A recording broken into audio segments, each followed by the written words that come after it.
Visit Israel, and you'll be startled by how many colors you'll see. I don't mean the colors of the buildings or landscape. I mean the colors of the people.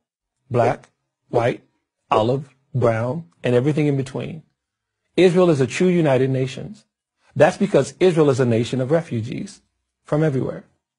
And more than half of them are from, are you ready? Arab countries.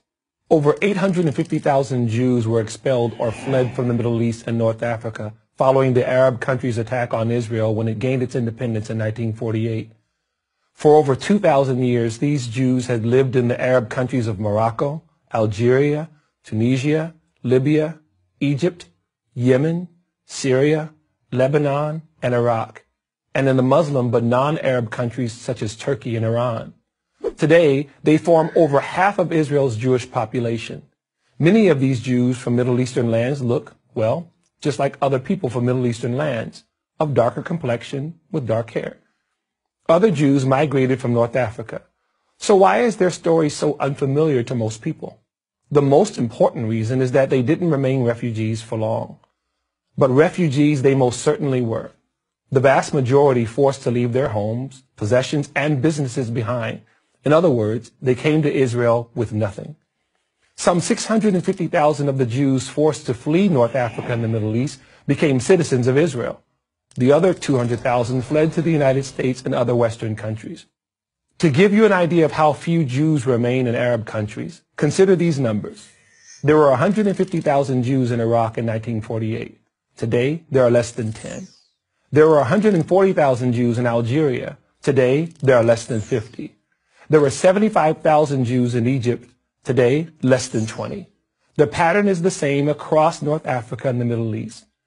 Now contrast these forgotten Jewish refugees with the most celebrated refugees in the world, the Palestinians. How is it that the Jewish refugees are not even an afterthought, but the Palestinians are the longest lasting, most lavishly supported refugee population in the history of the world? The answer is purely political. After Israel gained its independence in May of 1948, the surrounding Arab nations attacked the new Jewish state. As a result, about 700,000 Arabs living in Israel fled. Many left because of the war, and many did because they were told by Arab leaders to leave the Jewish areas. The idea was that they would return once the Jews and their state had been destroyed. Khalid al-Azam, the Syrian prime minister in 1948 to 1949, admitted this Arab role in persuading Palestinians to leave.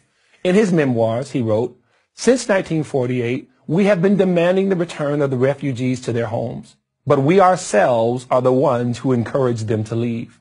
That's how the Arab, later renamed Palestinian refugee crisis was created.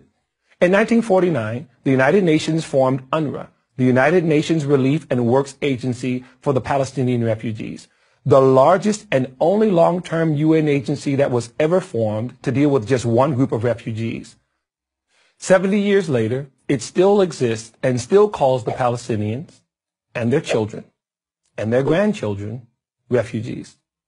It has an annual budget of over $1 billion, funded mostly by the U.S. and the European Union. How much did the Jewish refugees who were expelled from the Middle East and North Africa receive from the UN? How much did Israel receive to help toward their resettlement? How much does it receive today? The answer to all three questions is the same: zero.